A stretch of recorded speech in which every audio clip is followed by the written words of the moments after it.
Dans la partie précédente, on avait vu que la monarchie absolue disparaissait à partir de 1791. En effet, la Constitution de 1791 crée une monarchie constitutionnelle. Le roi ne conserve alors plus que le pouvoir exécutif. Une assemblée élue par le peuple a désormais le pouvoir législatif. Mais Louis XVI refuse toujours la Constitution et il est finalement renversé en 1792. Il est exécuté le 21 janvier 1793 et une nouvelle constitution est mise en place. La République est proclamée le 21 septembre. La nouvelle constitution de 1793 instaure l'égalité des citoyens et l'abolition de l'esclavage. Mais cette constitution n'est pas appliquée. La France est alors en guerre avec un certain nombre de monarchies qui refusent que la Révolution puisse s'étendre et contaminer l'Europe.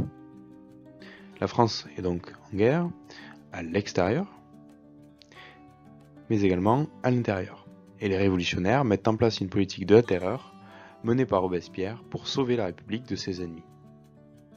Il s'agit d'une période de violence politique intense.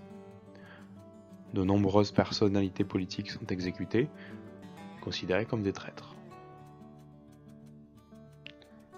C'est donc Robespierre, que vous avez ici à gauche, qui mène cette politique. Les gouvernements qui se succèdent ensuite, entre 1794 et 1799, suspendent ou limitent les libertés politiques.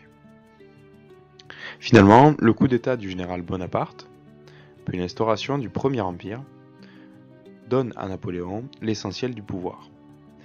Les pouvoirs sont alors à nouveau concentrés dans les mains d'un seul homme, qu'on appelle, à partir de son sacre, Napoléon Ier.